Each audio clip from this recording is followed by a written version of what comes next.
Hi, I'm Everett White. Welcome to QuickTake's partnership with The Athletic. We're here to discuss the biggest story in soccer today, the imminent departure of Lionel Messi from Barcelona. Joining us is The Athletic's Dermot Corrigan to discuss the potential for the best footballer in the world to switch clubs. Dermot, welcome to the show. How are you? Hey, Eric, I'm pretty good. Never a dull moment here covering La Liga for The Athletic in Spain. Yes. Where are you right now? Where are you located?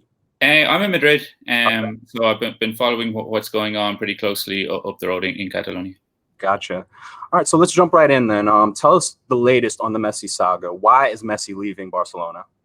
Yeah, well, he shocked us all on Tuesday when he sent the Burofax, a legal document to Barcelona to say that he was leaving, that he was going to take advantage of a clause in his contract that he says allows him to leave for another club for free.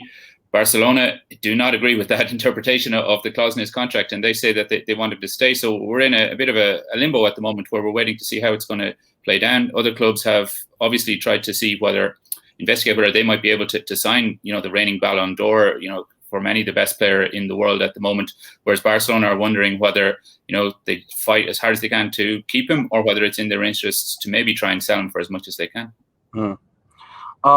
Moving along, for our American fans who might not realize how big of a title shift in football this is, Dermot, describe how big of a move Messi leaving Barca is. What, if any, has been an equivalent or a comparable move in sports? I think from football point of view, it will be maybe the biggest transfer ever, or definitely in my lifetime covering sports. 2 years ago, Cristiano Ronaldo left Real Madrid to go to Juventus, and he was on a comparable level with Messi, another big multiple Ballon d'Or winner, Messi's personal rival. But that wasn't such a big shock because that was kind of agreed between Madrid and the club that Cristiano's time there had ended, so he was able to go. A year before that, Paris Saint-Germain came to Barcelona and triggered Neymar's release clause, and that was a huge shock at the time that Neymar would leave Barcelona. But it's nothing on the same level as Messi. He's so identified with Barcelona as a club.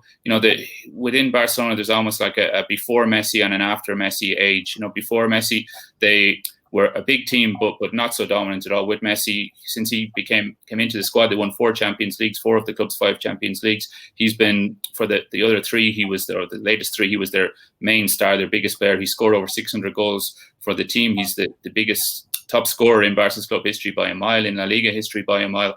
He's totally identified with Barcelona as well as a club, as a guy who came through their La Masia youth system, who people thought had all the values that the Barcelona stands for were incarnated in Messi. And now for them to be breaking up in such a way after the biggest, most humiliating defeat in the club's history, that 8-2 to Bayern Munich in the Champions League, it's difficult to overestimate just what a huge shock this is and what a huge story it is. Oh, absolutely. I mean, the best player in the world on one of the biggest clubs in the world, switching clubs. You wrote about the financial implications of Barca selling Messi yesterday for The Athletic.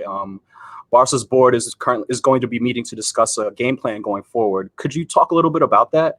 How much could Messi command on the open market? And then also, how much could Barca stand to benefit financially from moving on from him?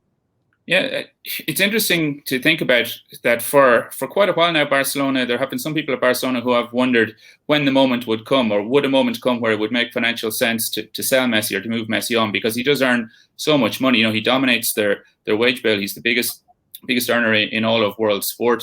Costs the club over 100 million euros a year just in order to have him in the team. That's before bonuses if they win tournaments. On the other side, Barca have big financial issues at the moment. The club had serious structural financial problems even before the COVID-19 crisis hit.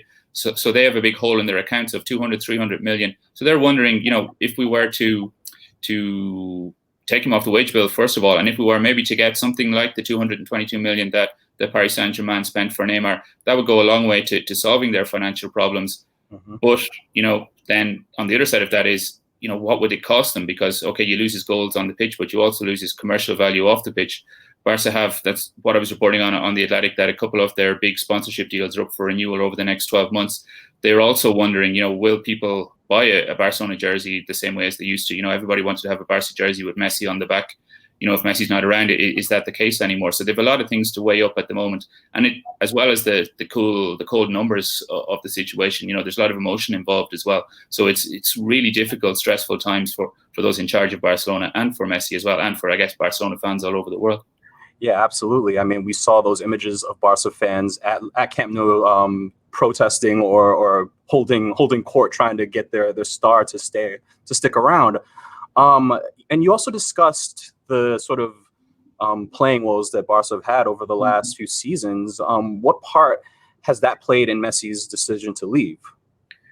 A quite big part, I think, because, if we go back to the last time Barcelona won the Champions League in 2015, in that team he had Xavi Hernandez, Andres Iniesta, Dani Alves, some of the best players in Barcelona's history. Carlos Puyol had just left a little bit before that. So a lot of the super players who were his teammates at the start of his career when Pep Guardiola was coach are no longer there.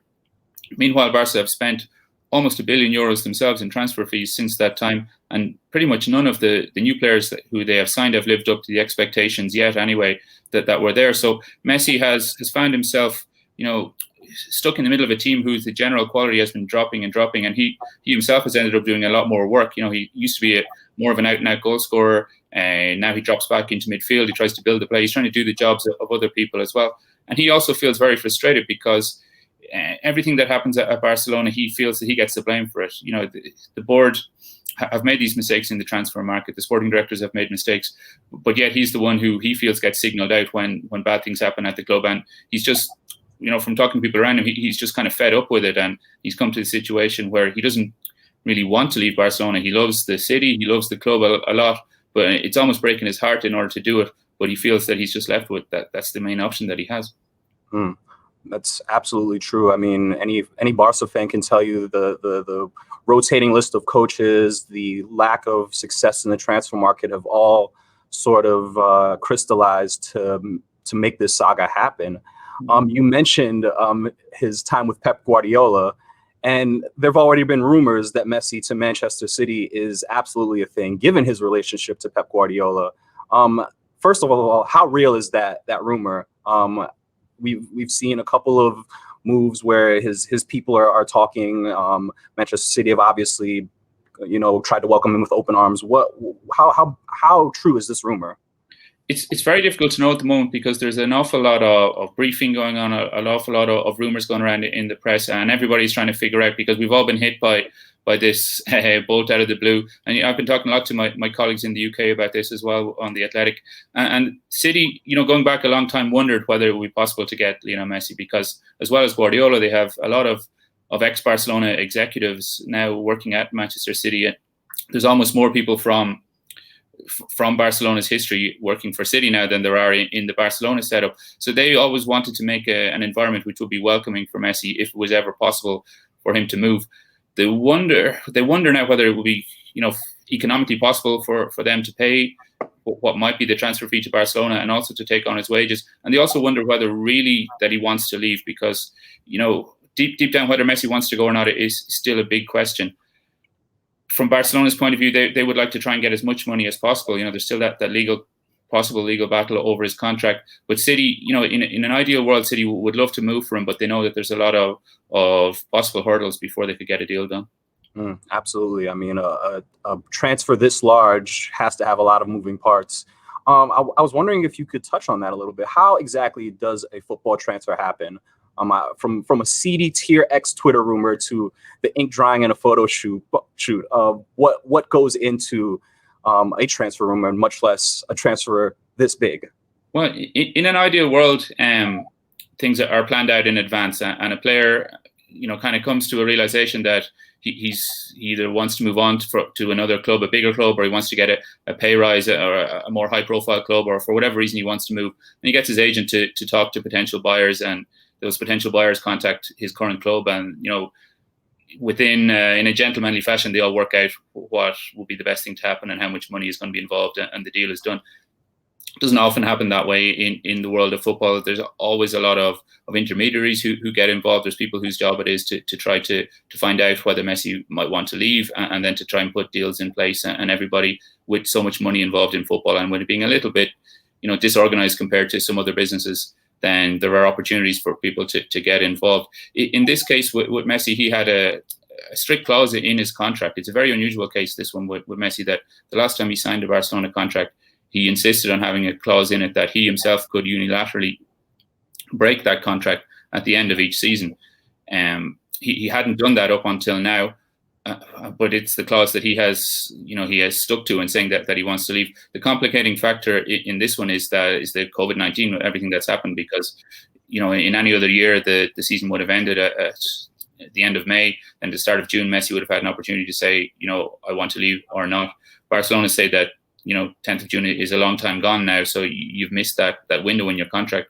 Whereas Messi and his people, we believe their legal argument is that these are unforeseen circumstances. Everything is different this year, and the spirit of the deal is that at the end of each season, when we all knew whether who'd won trophies, who hadn't won trophies, how the season had gone, I had the opportunity to break the contract. So that might end up in court, and it's difficult to see it ending up in court because it might take a long time. People legal battles, especially in Spain, they don't tend to end quickly or to be very. They can get quite messy. To coin a phrase or to use that pun, I probably shouldn't have. But ideally at this stage, Messi's people will be able to sit down with Barca's people and go, look, we want to leave, as Cristiano Ronaldo did with his agent Jorge Mendes, that they were able to come to an agreement with Madrid hierarchy to say, look, our time is up here. Madrid said, okay, you find us a club who will pay us 100 million euros and you can go. And Ronaldo's agent spoke to Juventus. Juventus were willing to pay the 100 million euros, and the deal was done. It shocked a lot of people at the time, but those involved in the deal weren't surprised because they knew it was kind of coming down the line. Mm-hmm. In this case, there's not a good relationship there, or there's almost no relationship between Messi and his family, who look after his affairs, and the club, which we saw the fact that they had to send this burofax, this kind of registered mail legal document, in order to communicate what they wanted to do, just points to the fact that there's very little negotiation going on. There's very little trust on either side or feeling on either side. And it really just complicates matters at the moment. Well, Dermot, I'm sure you will be there to keep us abreast of everything that's going on. We will be hitting F5 religiously over the next few days and weeks to make sure that we don't miss anything going on with Messi. I'd like to thank you guys out there for joining us. Thank Dermot Corrigan from The Athletic for joining us to talk over the biggest transfer possibly in our lives. Thanks everyone for joining. Bye. Cheers, I enjoyed it.